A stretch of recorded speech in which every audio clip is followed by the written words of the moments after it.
Bonsoir à tous, bienvenue pour cette nouvelle émission SFAR Télé, émission sur la loi Claeys-Leonetti, en direct de la SFAR avec l'inénarrable Dr Mercadal qui est en backup ce soir et qui centralisera toutes vos questions. La dernière émission a été vue par un peu plus de 2500 personnes en France, mais également dans toute la francophonie. Donc on profite pour saluer et passer notre bonjour à tous nos amis du continent africain, d'Amérique du Nord, etc., qui nous regardent régulièrement. Nous devions accueillir le docteur Jean Leonetti, mais qui malheureusement a décliné l'invitation aujourd'hui en fin de matinée pour des raisons d'agenda que l'on peut comprendre. Donc notre invité spécial non-SFAR ce soir est François Vadiala. Donc François, vous êtes professeur des universités, responsable du Centre européen d'études et de recherche droit et santé de l'Université de Montpellier.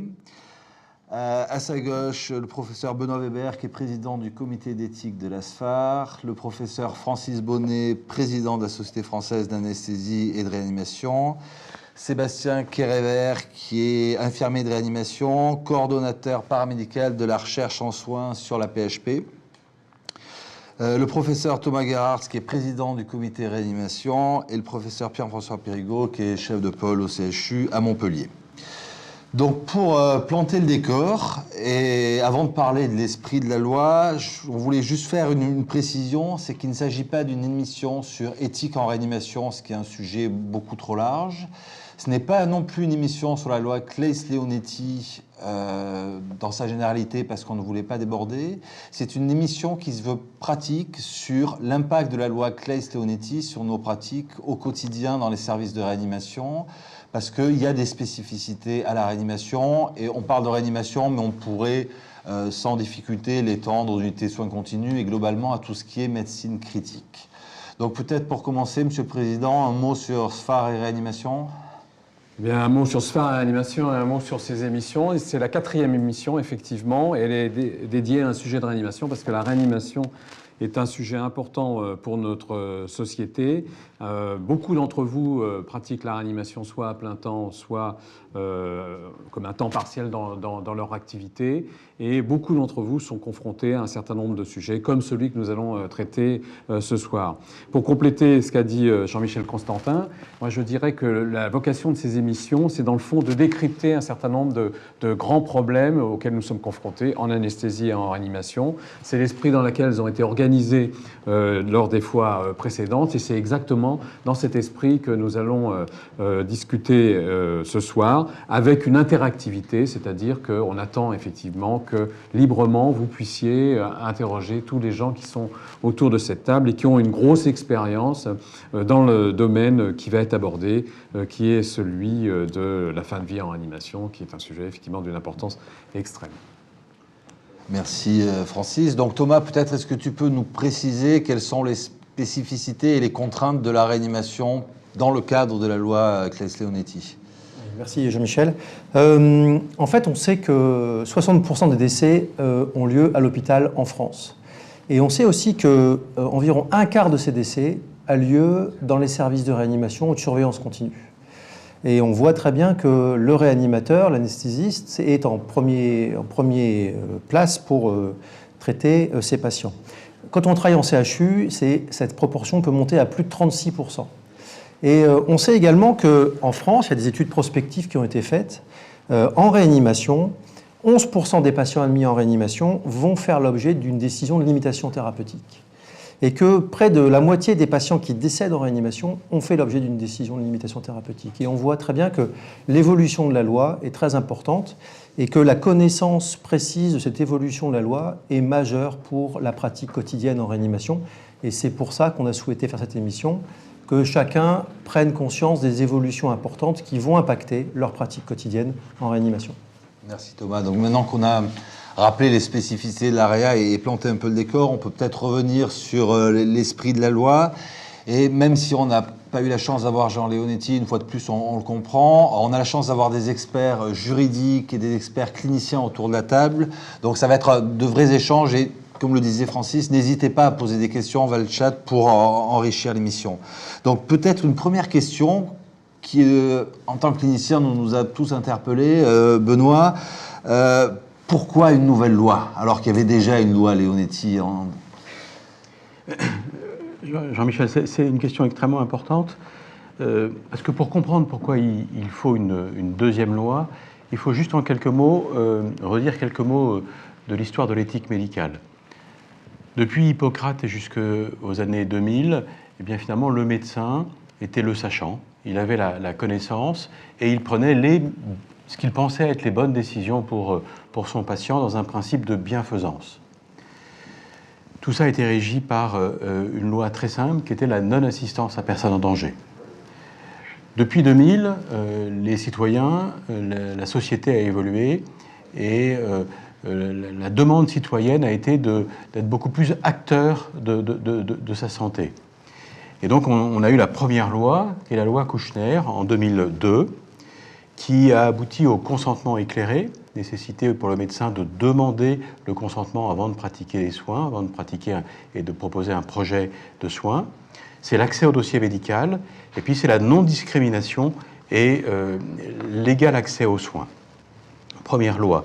Et puis en 2005, première loi Leonetti, toujours sous la pression de la société, volonté du citoyen de contrôler sa vie jusqu'au bout. Et donc c'est cette première loi qui aboutit au rejet de l'obstination déraisonnable, qui est marquée dans le code de déontologie. C'est l'acceptation en 2005 d'un double effet, d'un traitement qui peut avoir pour effet de soulager la souffrance, mais aussi parfois de raccourcir la vie. C'est les directives anticipées, et c'est la limitation thérapeutique et le développement des soins palliatifs. Et puis, force est de constater que cette loi a été un échec. Un échec en grande partie à cause du monde médical qui n'en a pas pris toute l'ampleur et qui n'a donc pas répondu aux besoins de la société, aux besoins des patients.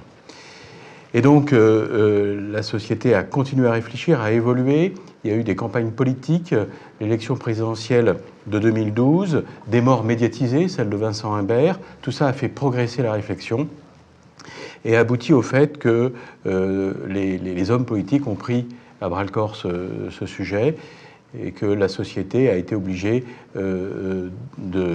d'avancer. Et finalement, ça a abouti à la deuxième loi Claes-Leonetti, qui est une loi absolument indispensable à connaître quand on est anesthésiste réanimateur. Elle pose déjà un point majeur qui est le refus de l'euthanasie. Refus de l'euthanasie, mais droit à une sédation profonde et continue jusqu'au décès. Elle met en avant des directives anticipées qui sont contraignantes, elle renforce la personne de confiance, elle développe les soins palliatifs et elle pose dans la loi le fait que la nutrition et l'hydratation sont des thérapeutiques, sont des soins.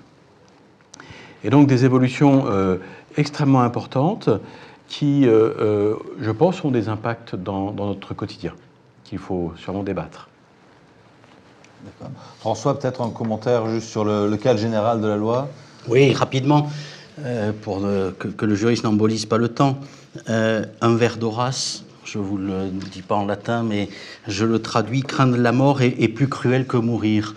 Et Didier Sicard le disait dans la Libiatique, je veux bien mourir, mais je ne veux pas avoir à mourir. Eh bien, l'esprit de ces lois-là, c'est nous allons vous accompagner, non pas vous administrer la mort, mais vous accompagner dans un mieux mourir. Et ce qui est une angoisse, effectivement, de nos concitoyens, qu'on peut d'ailleurs partager. Alors, dans l'esprit, la nouvelle loi du 2 février 2016 par rapport à celle de 2005, continuité, principalement, quelques points de rupture. La continuité, ce n'est pas une loi sur la fin de vie. C'est une loi qui crée de nouveaux droits en faveur des malades, donc elle est dans la continuité de 2005 et de 2002, et peut-être de 99 pour ce qui est des soins palliatifs aussi. Donc on est vraiment dans une cohérence législative, ce qui est peut-être assez rare pour être mentionné, puisque quelles que soient les couleurs politiques, le Parlement sur ces questions-là est cohérent. On crée de nouveaux droits en faveur des malades, donc ça n'est pas un texte qui ne s'applique qu'à la fin de vie. Continuité aussi sur l'autonomie de la volonté, l'autonomie de la personne. Alors c'est vrai que c'est peut-être difficile à accepter que des personnes vulnérables puissent être autonomes, puisque en réanimation notamment, le patient est pratiquement susceptible d'être blessé. En latin, c'est vulnerare, c'est par essence une personne très vulnérable, et pourtant, qu'il l'ait anticipé, qu'il puisse encore exprimer sa volonté, c'est sa volonté qui prévaut aujourd'hui. Tout ça repose, le droit des patients, sur une fiction. Cette fiction, c'est l'égalité. Alors, pas l'égalité de savoir. Le patient n'en saura jamais autant que cette très docte assemblée, et j'en suis très honoré d'en faire partie ce soir. Medicus non sum. Pas une égalité de savoir, une égalité de statut. Le patient est votre père en dignité, il est votre égal en statut, c'est une personne. Et finalement, il n'est pas moins illégitime que vous à participer à une décision. Très rapidement, une métaphore, puisque le juriste est un peu abscon, je vais parler clairement. Une relation de soins, c'est une omelette au lard. Vous connaissez tous l'omelette au lard. Dans l'omelette au lard, il y a la poule et il y a le porc. La poule est concernée par l'omelette, le porc est impliqué. Eh bien, dans la relation de soins, vous êtes concernés, vous êtes les poules, le patient, c'est le porc, il est dans l'omelette. Et c'est parce que c'est son corps que son autonomie est légitime. À côté de ça, il y a des points de rupture dont on va probablement parler tout au long de cette heure. Bon, merci beaucoup pour ces précisions et pour ce langage imagé que nous, cliniciens, pouvons comprendre. On t'en remercie largement. Donc, si j'ai bien compris dans ce que vous avez dit tous les deux, il y a quelque chose qui est nouveau et qui est cette notion de directive anticipée contraignante. Pierre-François, est-ce que tu peux nous éclairer un peu sur ce que sont ces directives anticipées ? Oui, peut-être déjà, avant de parler du mot contraignant, peut-être redire un petit mot sur ce que sont les directives anticipées, puisque là, il y a une enquête IFOP qui est sortie aujourd'hui sur la population qui montre que 56% des gens n'ont jamais entendu parler de directives anticipées et encore 25% on en a entendu parler mais ne savent pas vraiment ce que c'est. Donc les directives anticipées, c'est des directives écrites que l'on va rédiger en amont pour préciser nos souhaits sur des situations médicales dans lesquelles dans une situation on ne sera plus en état de pouvoir se prononcer. Il y a un arrêté d'août 2016 qui est sorti là, donc qui précise des modèles de directives, donc c'est intéressant, avec deux modèles, un premier modèle pour le patient en fin de vie et un deuxième modèle pour le patient qui n'est pas en fin de vie. Et dans ce modèle de directive anticipée, il y a essentiellement 3 paragraphes. Donc je vous invite à les lire, on les trouve sur le site Légifrance. Le premier décrit les situations dans lesquelles on peut être amené à se trouver et ce qu'on désire. Le deuxième paragraphe concerne les traitements que l'on voudrait ou que l'on ne voudrait pas avoir. Et le troisième paragraphe concerne la sédation profonde et continue, dont on va parler, je pense, donc savoir si, effectivement, on désire, en cas d'un arrêt de traitement, pouvoir bénéficier de cette sédation profonde et continue. Donc, quelles sont les deux modifications sur ces directives anticipées de cette nouvelle loi? La première, c'est qu'elles ne sont plus limitatives dans le temps. Avant, elles étaient limitées à 3 ans. Maintenant, elles ne sont plus limitatives dans le temps. Et la deuxième, qui, je pense, va poser débat, c'est qu'elles deviennent opposables au médecin. Et c'est bien écrit dans la loi, le médecin ne pourra pas passer outre, sauf 2 situations. La situation d'urgence dans laquelle il est dit que ça peut nécessiter un certain temps de réévaluation avant de suivre ces directives anticipées. Et la deuxième situation est celle, et qui est peut-être le plus sujet à discussion, où ces directives sont manifestement inappropriées par rapport à la situation médicale retrouvée. Et je pense que c'est peut-être de ça qu'il faut que l'on discute. D'accord. Et qu'on en discute et peut-être qu'on le resitue. Benoît, tu peux peut-être nous aider. Comment appliquer ces directives anticipées dans le contexte de la réanimation et du soin critique ? Mais pas de la maladie chronique. C'est pas de la maladie chronique, c'est de la maladie aiguë. Mais la première chose qu'il faut dire, c'est que les directives anticipées écrites s'appliquent. Elles sont opposables, y compris en réanimation. Le patient qui a dit avant de venir, il y a 2 ans, eh bien, je ne veux pas être dialysé, il l'a fait, et s'il l'a fait en pleine possession de ses moyens, cette directive anticipée s'applique parfaitement, sauf les cas que Pierre-François vient de nous signaler, situation d'urgence ou manifestement inappropriée. On peut prendre un exemple, hein, le patient hypertendu qui a écrit que le jour où il aurait mal au crâne parce qu'il avait arrêté de prendre son traitement, il voulait être sédaté, c'est inapproprié. Hein. mais ce n'est pas le contexte de la réanimation. Mais ce qu'il faut bien dire, c'est que la directive anticipée, elle s'applique. Elle s'applique, et ce qui est important, c'est quand il n'y a pas de directive anticipée, est-ce que le témoignage de la volonté du patient est recevable en réanimation? Il est recevable à condition qu'il soit recueilli auprès d'un patient qui est capable de s'exprimer ou capable de faire comprendre sa volonté en ayant pleine possession de ses moyens et sans bien sûr avoir des troubles métaboliques importants, avoir une sédation, une queue de sédation, avoir des neuroleptiques, avoir un traitement qui pourrait entacher son jugement. Et donc la recherche du témoignage du patient est complexe en réanimation, elle peut se faire, mais elle doit se faire avec la prudence nécessaire pour qu'elle ait de la valeur.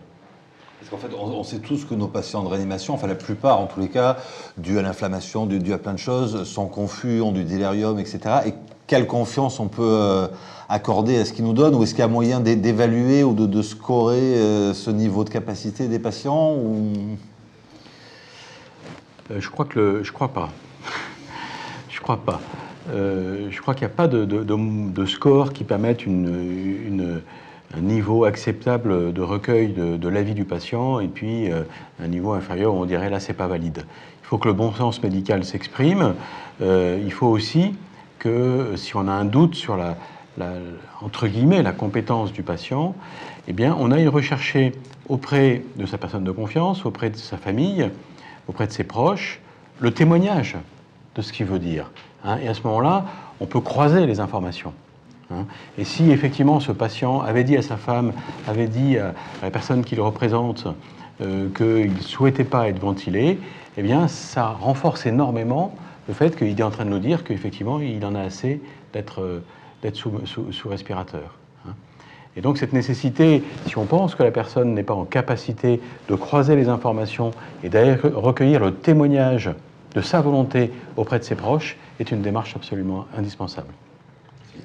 Oui, si je peux rajouter, ce qui est vraiment très important, c'est que les directives anticipées ne s'appliquent que si le patient n'est pas conscient.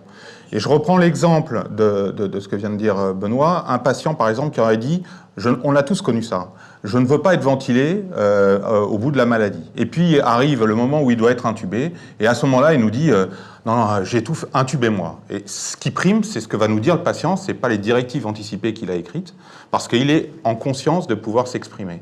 Je pense qu'il faut, ça c'est important à distinguer, parce que les directives anticipées, encore une fois, c'est sur le patient inconscient.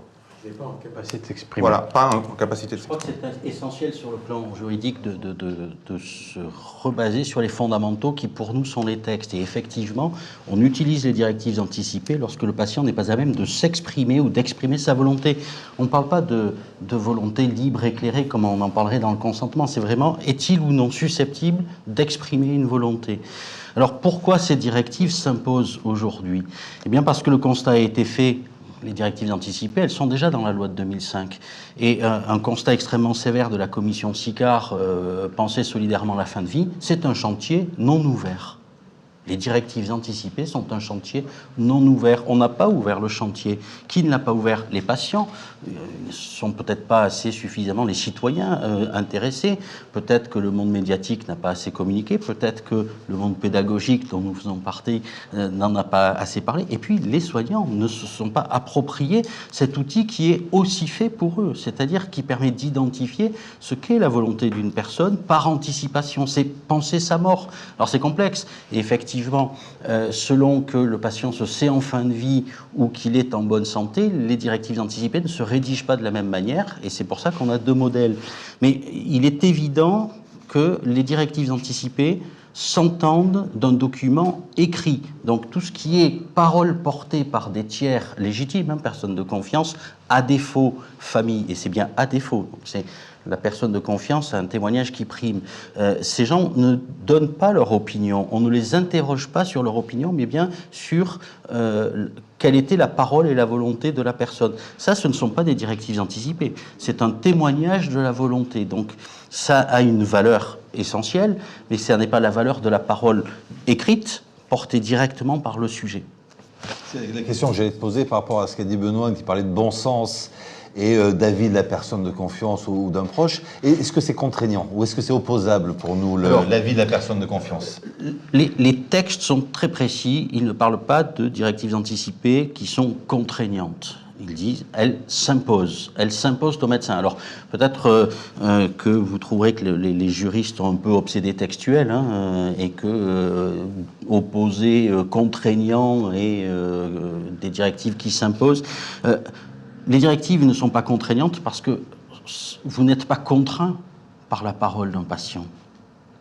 Enfin, ce serait même choquant de pouvoir penser que la volonté du patient pourrait être subie comme une contrainte. Elle s'impose dans une certaine limite, et une limite qui est une limite de bon sens.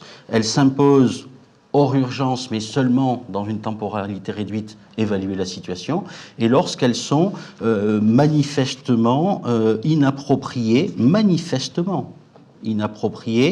ou non conformes. Donc c'est des directives inappropriées, Pierre-François en évoquait, ou non conformes, c'est-à-dire que le patient a écrit des directives anticipées sur des situations, et puis il y a un vide sur la situation aiguë à laquelle on est confronté.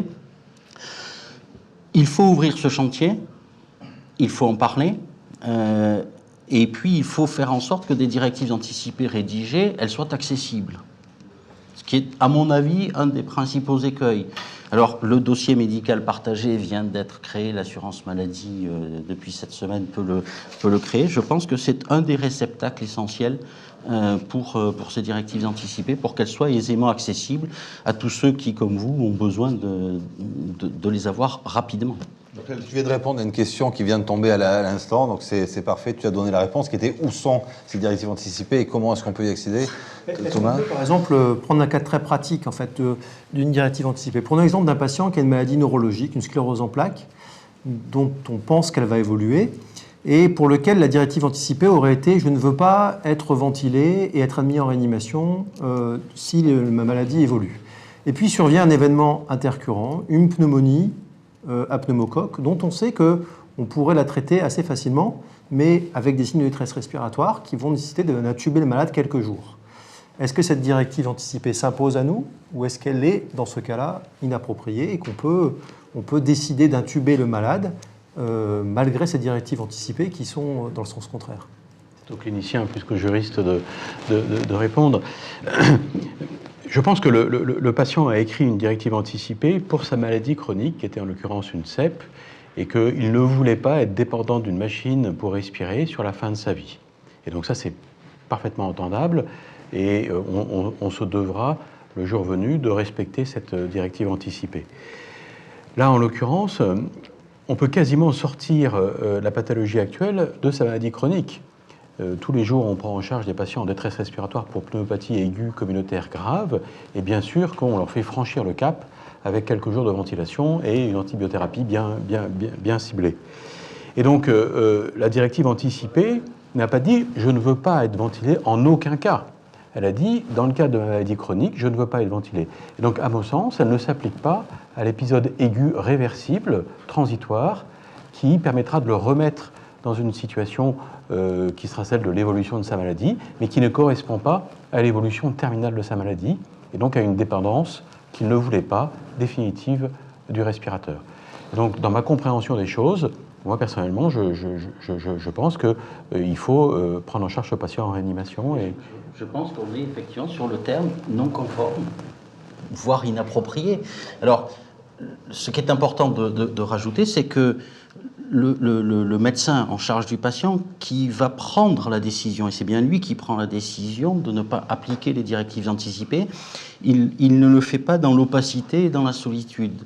Le texte rajoute, lorsque on est dans la situation où on ne les applique pas, où on décide de ne pas les appliquer, c'est une hypothèse de collégialité. Donc on est dans une hypothèse de procédure collégiale, pas de décision collégiale, entendons-nous bien. Hein. C'est bien une décision du médecin qui, en responsabilité, décide de ne pas appliquer ces directives anticipées pour telle ou telle raison, mais il ne peut prendre cette décision qu'après avoir respecté une procédure collégiale tracée décision tracée et décision qui fait l'objet d'une information à la fois au patient s'il est à nouveau conscient et à la personne de confiance et famille.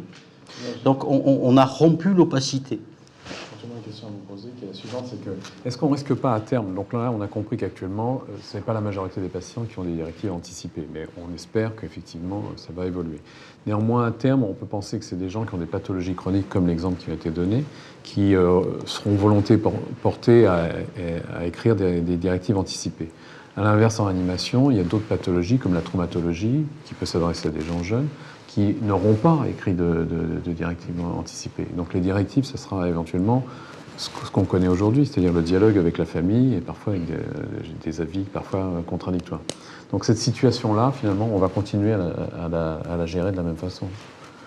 Je pense qu'effectivement, je vais en sortir par une pirouette, hein, on ne règle pas tous les problèmes d'une société par la loi. Et je crois beaucoup, il y a un terme qui m'a beaucoup plu, hein, je crois beaucoup au bon sens. Mais il n'empêche que dans un certain nombre de situations, les textes sont là et les textes ne doivent pas être vécus comme un empêcheur de faire de la médecine, mais au contraire, je les trouve extrêmement protecteurs. Et je crois qu'il est essentiel de les comprendre pour ne pas, je vais être trivial, hein, mais ne pas rater le coche comme avec la loi de 2005. C'est-à-dire que le défaut d'appropriation de la loi de 2005, notamment par la communauté médicale et des soignants, fait que 10 ans, 15 ans plus tard, nous avons un nouveau texte. Ce sera la même chose si ce texte-là n'est pas compris, n'est pas appliqué, mais le prochain sera probablement beaucoup plus contraignant.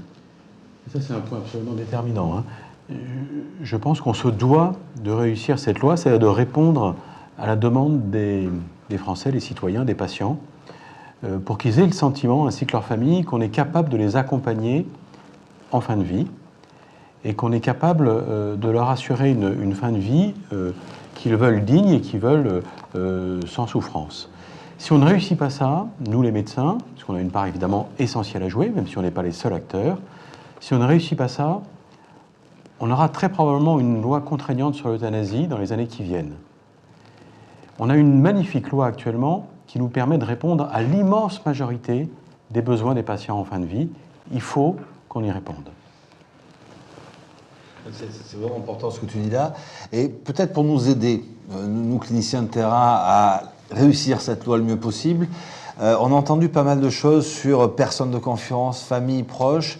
Les derniers audits qu'on a fait en réa montrent qu'à peu près 85% des patients n'ont pas de personnes de confiance identifiées, souvent sont inconscients à la phase initiale. Donc est-ce que tu peux juste nous rappeler que dit la loi quand il n'y a pas de personne de confiance et qu'on a un patient qui n'a pas de directive anticipée et qui n'est pas conscient? Qu'est-ce qu'il faut qu'on fasse? Alors, il y a deux hypothèses. Le patient peut exprimer sa volonté. Il ne peut pas, dans ce contexte. C'est lui. Il ne peut pas... je ne suis pas fou, hein, mais je vais vous citer la loi et elle est difficilement compréhensible. A priori, en fait, elle a beaucoup de sens. Lorsque le patient n'est pas à même d'exprimer sa volonté, le médecin doit s'enquérir de la volonté de la personne. Donc, il n'est pas à même de s'exprimer et on doit s'enquérir de sa volonté. Comment? Directives anticipées, il n'y en a pas. Personne de confiance, il n'en a pas désigné. À défaut, famille ou proches. La famille et les proches sont hiérarchiquement désormais, contrairement à la loi de 2005, où c'était famille à défaut un proche, désormais famille et proches sont sur un pied d'égalité. Attention, pas davantage que dans la parole de la recherche de la parole de la personne de confiance, celle de la famille, ni celle des proches, on ne leur demande leur avis. On leur demande d'être porte-parole de ce que voulait le patient. Et ils sont témoins d'une volonté. C'est très proche de ce qui se passe d'ailleurs dans le don d'organes. Hein. Mais ça veut dire que ils sont censés dire ce que voulait le patient, donc on doit avoir théoriquement un consensus et un chorus autour de ça. S'il y a dissensus, c'est peut-être soit que la personne avait plusieurs discours, soit que certains ne sont pas fidèles à la parole qui leur a été donnée. Ce qui est certain, j'ai la conviction, pour être beaucoup plus prudent, que autant on peut affirmer, parce que la loi le dit, que les directives anticipées s'imposent, autant la parole de ces témoins ne s'impose pas, mais elle va participer à tisser la toile de ce que pouvait être la volonté du patient. Et s'intégrer dans le bon sens médical. Peut-être juste pour finir, Pierre-François, si tu peux nous résumer en 30 secondes ce qu'il faut faire quand on a décidé, à cause du bon sens ou grâce au bon sens médical, de se soustraire à ces directives anticipées ou à ce qu'on pense savoir des volontés. Je pense que ce qu'il faut faire, et c'est bien précisé dans la loi, et François l'a dit tout à l'heure, c'est bien le tracer, d'abord avoir une procédure collégiale. Et la procédure collégiale n'est pas la décision collégiale, a bien été rappelé. Donc c'est cette procédure collégiale, c'est cette traçabilité dans le dossier, et c'est l'information de la famille, de la personne de confiance ou des proches de cette procédure collégiale et de la décision qui en découle. Donc ça, c'est sûr que quand on est dans une situation où on n'a pas ces directives anticipées, c'est ça qui doit s'imposer. J'ai une question pour rebondir un peu là-dessus, c'est est-ce que finalement le même raisonnement s'applique quand on décide de ne pas admettre un patient en réanimation parce qu'on pense que les directives anticipées, ou d'admettre un patient, est-ce qu'il faut faire le même raisonnement que celui que tu viens de nous parler? C'est beaucoup plus compliqué, et c'est des situations auxquelles on est confronté, mais qui sont beaucoup plus difficiles. Moi, je pense qu'il faut, dans le cadre de l'urgence, il faut garder son bon sens. Il faut garder tout ce qui est les principes d'éthique médicale, c'est-à-dire la non-malveillance et la bienveillance dans nos décisions. Je pense que dans la mesure du possible, c'est sûr que la décision collégiale à minuit, elle est un peu compliquée à voir, mais en tout cas dans les hôpitaux, si on est sur site et que le problème est sur le site, c'est essayer au moins de contacter un confrère, alors soit un confrère qui est d'astreinte et qui s'occupe du patient en l'occurrence, soit le médecin urgentiste si le patient est aux urgences, pour au moins qu'il y ait 2 médecins qui puissent discuter entre eux d'une décision à prendre. Et puis si c'est un appel SAMU, évidemment discuter au moins avec le régulateur du SAMU et que ces décisions, ces discussions, elles soient tracées dans le dossier médical. Je pense. Et puis après, voilà, c'est le bon sens et... Je pense que c'est bien que dans les équipes de réanimation, qui tous les jours sont amenés à décider d'accepter ou de ne pas accepter un patient, eh bien ça soit rediscuté en équipe, à la transparence de la décision et je crois dans l'esprit de la loi. Alors c'est sûr qu'on ne pourra pas forcément réunir la collégialité à minuit ou à 2h du matin. Par contre, en discuter avec un collègue, en discuter avec le personnel présent, et puis le lendemain matin au staff, eh bien dire voilà, je n'ai pas pu accepter ce patient ou je n'ai pas voulu le prendre pour telle raison. Et c'est marqué dans un cahier dédié à ça. Ça assure une traçabilité de la décision qui est, à mon sens, importante et puis saine dans la démarche d'équipe et dans le raisonnement médical.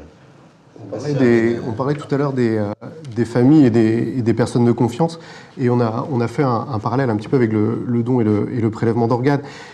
Il y a quelque chose de très important concernant les limitations, les arrêts de soins en réanimation, c'est que les études ont montré qu'à peine 50% des familles souhaitaient se voir impliquées dans cette procédure collégiale. Et je pense que c'est un point très important à noter, puisque ce qui va se passer ensuite, effectivement, tu le disais tout à l'heure, ce qui va être très dur, c'est pour ceux qui vont rester et qui auront participé à cette décision.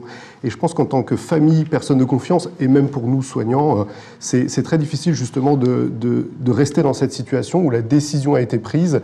Et voilà. Et ces familles ne souhaitent pas souvent, ou en tout cas ne souhaitent pas régulièrement être impliqués dans ces décisions. Et je pense que c'est un point très important aussi dans cette collégialité. C'est pour ça que la précision de la loi, on ne vous demande pas ce que vous en pensez, mais bien d'être porte-parole de ce que lui ou elle souhaitait, c'est absolument essentiel. Parce que imposer ça, et d'ailleurs, pour être très clair, quand on désigne une personne de confiance, il faut réfléchir.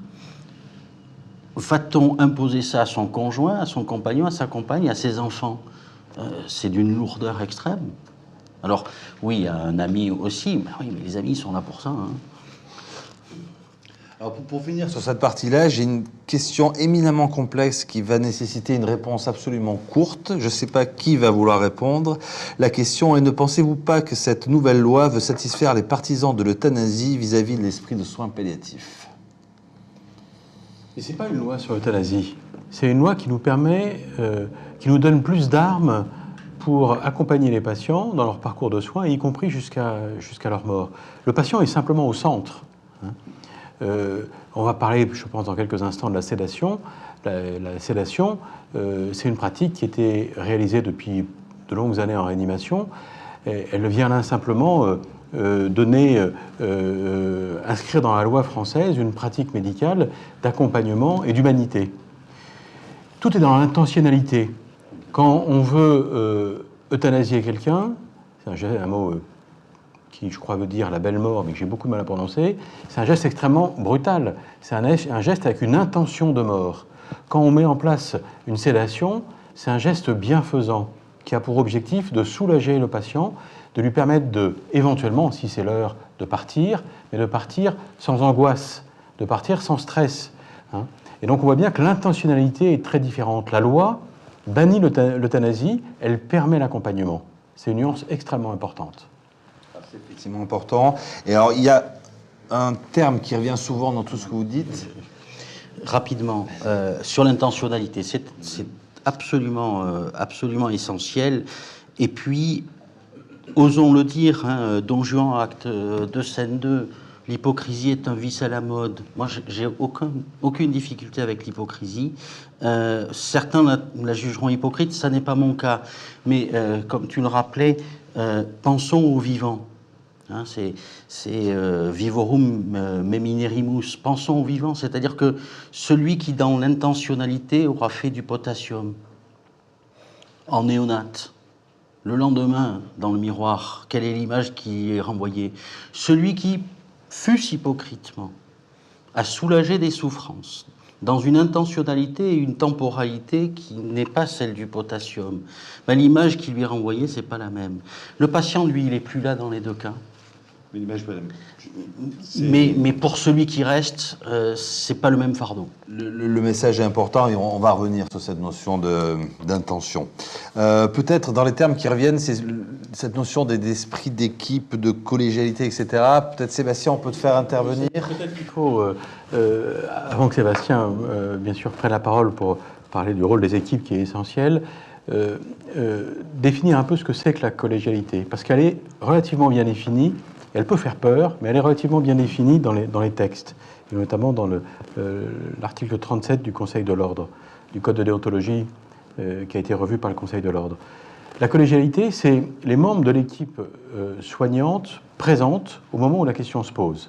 Il ne s'agit pas d'aller rappeler celui qui est en vacances, qui est en RTT, non. C'est ceux qui sont présents, les soignants, c'est le médecin en charge du patient, et c'est un médecin, un autre médecin, qui doit être joignable physiquement ou par téléphone et qui n'a pas de lien hiérarchique avec le médecin en charge du patient. Donc on voit que c'est au minimum 2 médecins, indépendants l'un de l'autre dans leurs décisions, qui peuvent simplement se parler par téléphone, et les membres de l'équipe soignante présente. Ça impose quand même que ça soit tracé dans le dossier médical, ça c'est un point absolument essentiel, et je crois qu'il est aussi important de rappeler que la collégialité ne veut pas dire le consensus. L'objectif, ce n'est pas de rechercher le consensus, ça a déjà été dit par François, la décision reste au médecin en charge du patient, mais ça veut dire qu'il y a une réflexion collective et qu'au décours de cette réflexion collective, le médecin prendra une décision la plus éclairée possible. Merci de ces précisions. Moi, je voudrais demander à Sébastien, quelle est et quelle devrait être la place des soignants en France dans ces procédures collégiales ? Alors, je ne sais pas si je peux parler au nom de tous les soignants de France, mais effectivement, quand on enquête un petit peu et qu'on se renseigne justement auprès des paramédicaux qui exercent en réanimation et qui sont confrontés parfois, comme on le disait tout à l'heure, un peu malgré eux à ces situations de fin de vie en réanimation, globalement, la majeure partie des paramédicaux sont inclus dans les décisions collégiales à 75%. Dans 75% des cas, mes collègues infirmiers, aides-soignants, infirmiers anesthésistes, kinés, diététiciennes se retrouvent impliqués effectivement dans ces prises de décision et souhaitent, dans quasiment 70% des cas, être impliqués, et ils sont impliqués de manière active. C'est-à-dire qu'ils participent et qu'ils échangent au moment de ces phases de réflexion, de décision collégiale. Alors, effectivement, ces implications, elles peuvent se faire à différents moments, mais il y a surtout une notion de différents types de limitations qui peuvent être abordées. On va rencontrer effectivement des limitations et des arrêts des thérapeutiques qui vont être assez diverses et qui vont être accueillis de différentes manières. Je pense notamment à l'arrêt de l'hydratation, à l'arrêt de l'alimentation et de l'hydratation qui est perçu de manière assez difficile par les paramédicaux comme à risque de faire souffrir dans presque 60% des cas et comme difficile à mettre en œuvre d'un point de vue symbolique, en tout cas dans 70% des cas. Et l'autre situation qui semble être également assez problématique dans ces équipes paramédicales, c'est également les situations d'extubation quand on s'approche des situations de fin de vie. Donc, effectivement, les paramédicaux souhaitent être impliqués et voudraient être impliqués dans ces phases réflexives, mais je pense qu'ils ont également une grande importance dans la mise en œuvre également de ces situations de fin de vie en réanimation. Et je pense que chacun devrait pouvoir également trouver sa place dans la décision, mais également dans la mise en œuvre et dans l'organisation de ces fins de vie en réanimation. Je pense que c'est extrêmement important que tout le monde y trouve sa place et que les paramédicaux y soient impliqués. D'accord. Thomas, peut-être pour je pense que c'est important de revenir sur le fait que la collégialité n'est pas une dilution des responsabilités. Ça a été dit, mais je vais le répéter parce que c'est un point qui revient parfois. Finalement, c'est quand même le médecin en charge qui est responsable de cette décision et qui s'appuie sur un collège, une collégialité, pour prendre la meilleure décision possible, enfin, si on peut résumer comme ça. Et donc, il n'y a pas de dilution des responsabilités. La responsabilité est toujours au médecin qui s'occupe du patient. Et c'est très important que les anesthésistes réanimateurs aient ça en tête parce que on est responsable de notre patient pour les décisions qui l'incombent et c'est très important. Et on voit aussi, tu l'as dit, je pense qu'il y a des décisions qui sont difficiles à appliquer. Et est-ce que tu peux un peu développer qu'est-ce qui, pour un soignant, t'a été rapporté comme étant difficile à réaliser en pratique quotidienne? Je pense qu'il y a des représentations, notamment concernant effectivement l'arrêt de l'alimentation et de la nutrition, qui, d'un point de vue représentatif, assez français également, cette nutrition, cette alimentation et cette hydratation sont perçues comme vraiment des types de limitations ou d'arrêts qui sont très à risque de faire souffrir le patient, très difficiles à mettre en œuvre parce qu'on s'identifie forcément à cette personne qui est privée de nourriture, qui est privée d'eau. Et également cette extubation qui semble visiblement affecter les paramédicaux. Et ces deux types de limitations vont avoir à plus ou moins court terme des impacts justement sur le bien-être d'une part de l'équipe soignante et notamment sur le bien-être des paramédicaux qui se sentent malgré eux et parfois inconsciemment extrêmement touchés par ces situations de fin de vie et de limitation d'arrêt. C'est ce qu'on disait tout à l'heure, le fardeau à porter est pour ceux qui restent. Et voilà, je pense que ces situations assez typiques, notamment, donc voilà, je l'ai dit, l'arrêt de l'hydratation et l'extubation en réanimation, sont vraiment les deux situations les plus difficilement vécues par les paramédicaux. Je crois que c'est très important de percevoir ça. Ça veut dire que nous, médecins, on a accompagné nos équipes en prenant en compte cette souffrance potentielle. Mais là encore, ce qui compte, c'est d'accompagner nos patients dans un accompagnement qui soit le moins douloureux possible. Et on a tous les moyens pour soulager nos patients. Finalement, quand on ne peut pas évaluer la douleur, quand le patient a un trouble de conscience, quand le patient a une atteinte neurologique, quand il est trop grave et trop sédaté pour pouvoir exprimer quoi que ce soit, on se doit de garantir une sédation, une analgésie qui vont éviter toute souffrance. Arrêter l'alimentation, extuber un patient, ce qu'on craint, c'est qu'il soit en manque d'oxygène, c'est qu'il soit en détresse respiratoire. S'il est correctement sédaté, il ne sera pas en détresse respiratoire. S'il est correctement sédaté et analgésié, il ne souffrira pas de la soif, il ne souffrira pas de la faim. Et donc, maintenir à tout prix une ventilation, maintenir à tout prix une hydratation, c'est une obstination déraisonnable qui est bannie dans la loi. Merci, parce que ça va nous faire la transition sur la partie suivante, qui est cette notion de sédation. Peut-être juste avant de passer sur cette partie-là, parce qu'il y a énormément de questions qui arrivent, je vous demanderai d'avoir des réponses rapides. Donc, dans les questions, si on peut grouper, il y a, pour la procédure collégiale, il faut 2 médecins. Est-ce qu'ils peuvent être de la même équipe s'il n'y a pas de lien hiérarchique entre eux? Et quid du médecin traitant? Est-ce que les médecins traitants peuvent participer à cette procédure collégiale? Alors, sur la collégialité, je vais répondre. On aurait pu inviter Jean Leonetti en 2005, en 2016. Hein. La collégialité est indispensable. Sans elle, la décision est solitaire, autoritaire, dogmatique. Pour la loi, la décision... Débat parlementaire 2016. Il avait dit à peu près la même chose en 2005. J'ai promis d'être rapide, j'avance. La décision appartient au médecin. Il y a une procédure collégiale avec l'équipe de soins qui est présente à ce moment-là, plus un autre médecin appelé en qualité de consultant. Si eux le souhaitent, un troisième. Pas de lien hiérarchique. Appelé un médecin qui n'appartient pas à la même équipe. C'est a priori un médecin qui n'est pas de la même équipe et il n'y a pas de lien de hiérarchie. Par contre, il peut être du même hôpital, ce peut être un médecin traitant à partir du moment où il est médecin. La loi ne distingue pas, c'est un médecin. Alors, bien sûr, il peut être à distance. 30 secondes. Concrètement, par exemple, quid de la solitude du réanimateur de garde dans bien des structures et des hôpitaux voilà. Sur quoi il doit s'appuyer? J'ai un malade qui arrive en réanimation samedi soir, 23h, une jeune femme de 87 ans qui a un petit déclin cognitif et qui a une insuffisance rénale aiguë. Et je décide tout seul dans ma réanimation de ne pas la dialyser. Ça, c'est une question fréquente. Comment on s'en sort de ça? Comment on arrive le week-end à faire une décision collégiale en réunissant tous les critères de la loi? La décision de non-dialyse, Thomas, c'est clairement une limitation très active des thérapeutiques, puisque ça aboutira au décès à plus ou moins brève échéance. Et donc, plusieurs situations se posent. Est-ce qu'on est en situation d'urgence ou pas? Après, on a bien vu que la collégialité, c'est l'équipe présente. Et c'est au moins 2 médecins. Il est bien rare que dans un hôpital, il y a un réanimateur, il y a souvent un anesthésiste de garde-bloc. D'ailleurs, voilà, la péritonite qui sort du bloc est une insuffisance rénale aiguë. On va se réunir tous les deux pour savoir si on doit l'admettre en réanimation pour le dialyser. Donc la collégialité, elle existe déjà. Hein. Et quand on ne peut vraiment pas la réunir, il faut la tracer quand elle a lieu. Et quand on ne peut vraiment pas la réunir, eh bien, je crois qu'il faut essayer de remettre ça au lendemain matin, s'il n'y a pas de situation d'urgence immédiate. Au lendemain matin, il y aura 2 médecins présents, forcément, à un moment donné. Hein, il y aura le temps nécessaire à cette collégialité. Mais très grande prudence sur les décisions d'un homme seul la nuit, d'un médecin seul la nuit. En pratique, il ne le faut pas. Ce qui est important de dire, je pense, qu'un coup de téléphone peut être une réunion collégiale. Absolument. On peut appeler quelqu'un. Voilà. Avec un élément de prudence, un coup de téléphone, oui.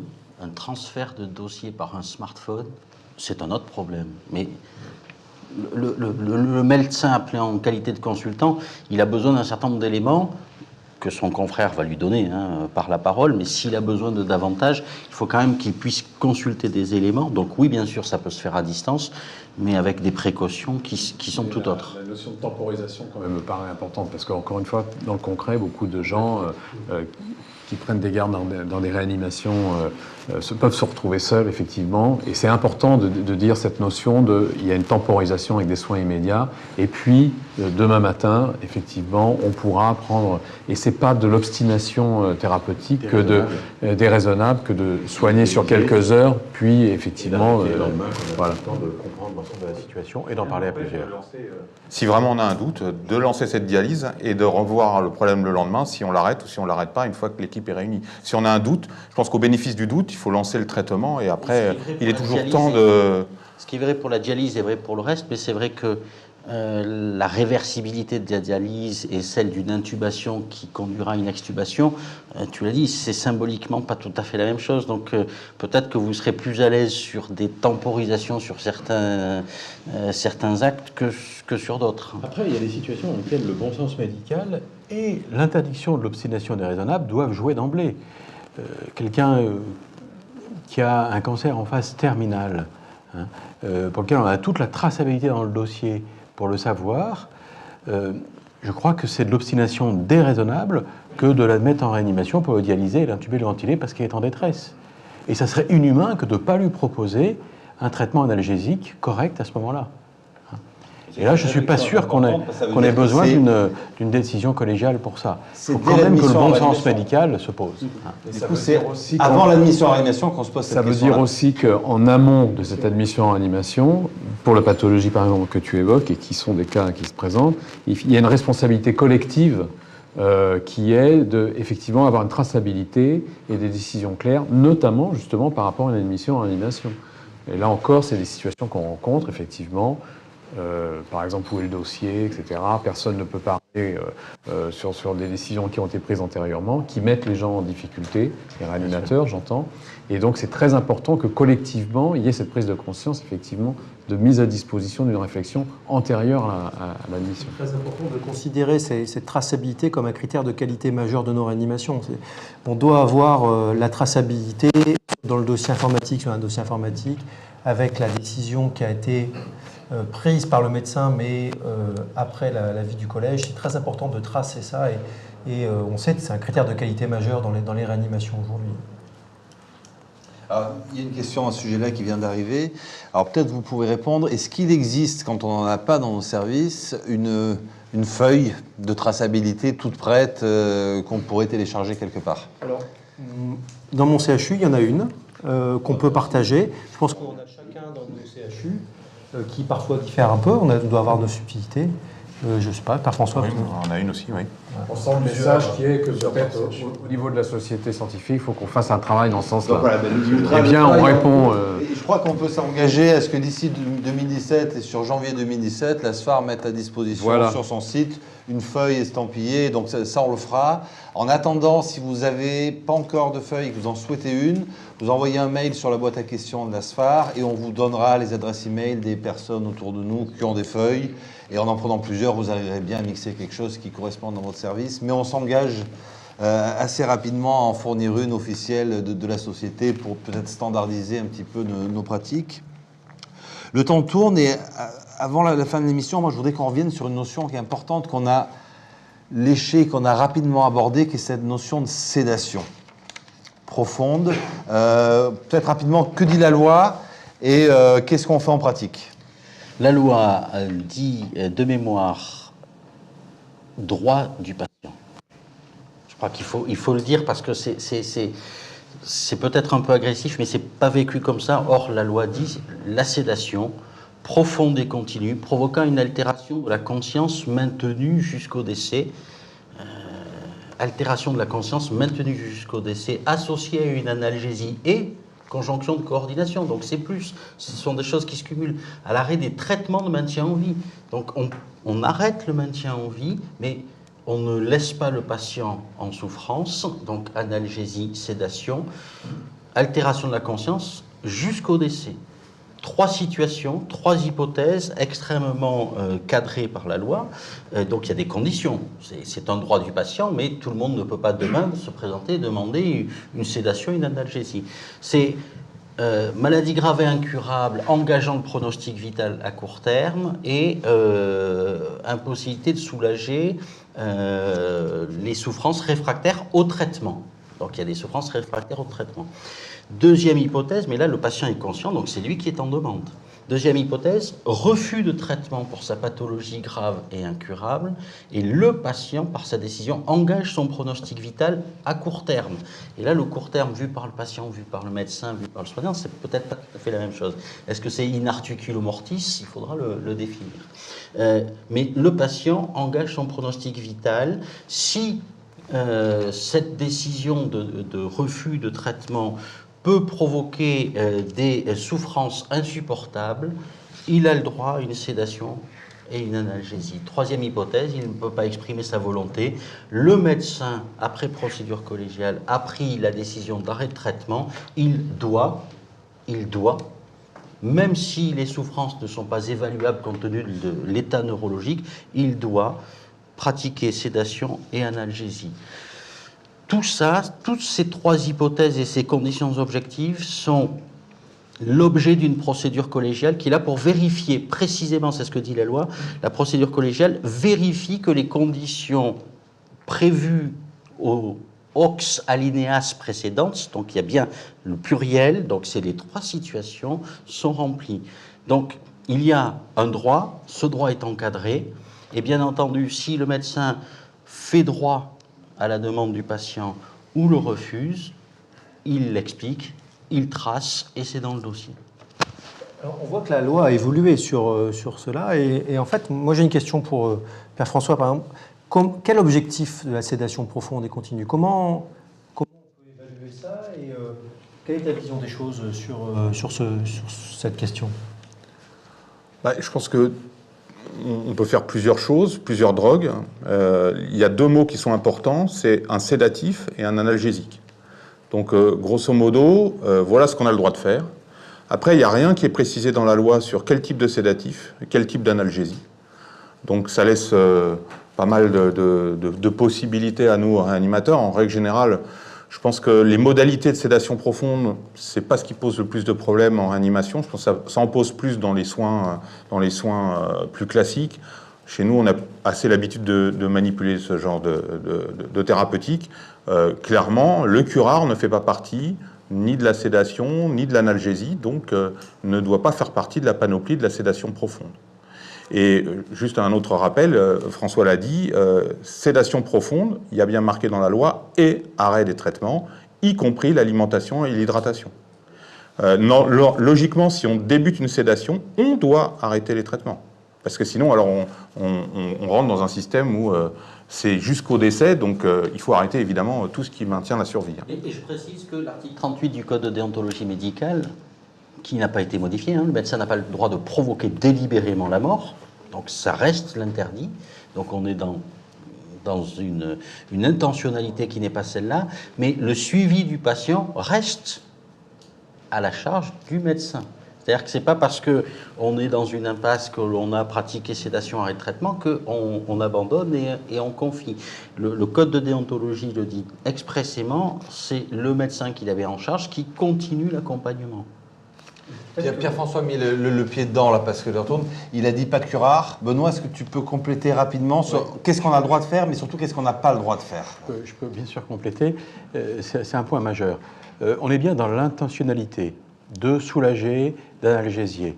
Donc tous les médicaments qui soulagent et qui analgésient, les benzodiazépines, les morphiniques quels qu'ils soient, les hypnotiques, le propofol, tout ça est parfaitement dans la volonté d'analgésier et de sédater. Par contre, tout ce qui va provoquer un arrêt du cœur, donc une intentionnalité d'arrêter le cœur, n'a pas sa place. Le potassium IV n'a pas sa place. Pierre-François l'a dit, le curare, qui n'est pas un médicament sédatif, n'a pas sa place. Là, on change d'intentionnalité et on ne provoque pas la mort délibérément. Donc, on n'injecte pas un curare, on n'injecte pas du potassium pour provoquer un arrêt cardiaque et tout autre médicament du même ordre. On n'injecte pas de l'insuline, voilà. Je crois que c'est important de le dire comme ça. Par contre, je voudrais juste préciser qu'on va arrêter les traitements devenus inutiles quand le patient sera bien sédaté pour éviter toute souffrance. Faut-il monitorer la sédation? Est-ce qu'il faut... Je crois que l'objectif, il n'est pas celle d'une sédation avec un score de RAS à 0 pour que le patient puisse encore dire un peu son avis, ou d'un score très profond pour qu'il soit bien ventilé dans le cadre d'un SDRA. On est dans le cadre d'une sédation terminale qui doit permettre que le patient ne souffre pas et qu'il n'ait pas conscience de la situation. Donc c'est ça l'objectif.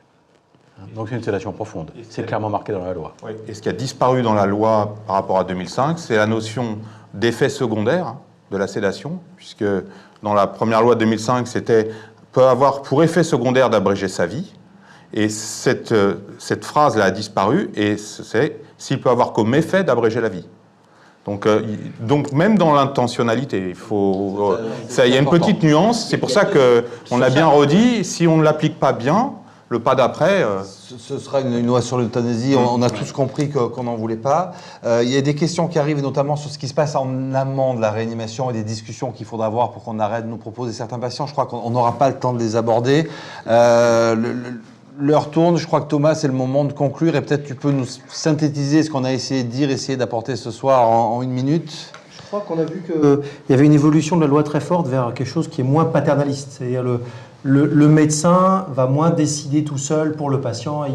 On renforce le droit des patients et on est tous convaincus que c'est une bonne chose dans l'évolution de cette loi. On a vu l'importance des directives anticipées, alors pas contraignantes, mais qui s'imposent à nous. Et on a vu aussi les difficultés à l'appliquer au monde de la réanimation. C'est une question qui pose des soucis. Et il faut bien reconnaître qu'on est confronté à des problèmes auxquels il faut s'adapter parfois sans avoir de solution simple. On a vu le droit à la sédation profonde jusqu'au décès. Ça, c'est quelque chose de nouveau. L'importance, je pense, des procédures collégiales. Et là, je répète que c'est bien le médecin en charge du patient qui est responsable et qui s'appuie sur cette réunion, ces procédures collégiales pour prendre la meilleure décision et que ce n'est absolument pas une dilution des responsabilités. On reste bien responsable de notre patient et ça, je pense que c'est quelque chose de très important à rappeler. Voilà. La collégialité est un garde-fou en fait. Et voilà.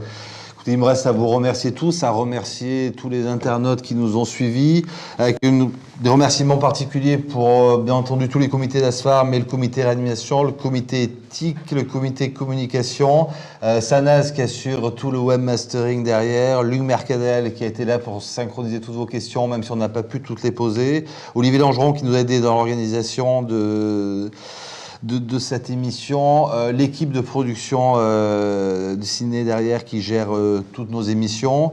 Vous dire que le prochain rendez-vous, c'est la ISFAR le 4 février. Il n'y aura pas d'émission d'ici là, mais vous recevrez d'ici le début de l'année l'ensemble du programme des émissions SFAR pour l'année 2017. On vous remercie de nous avoir suivis jusqu'au bout. Bonsoir à tous.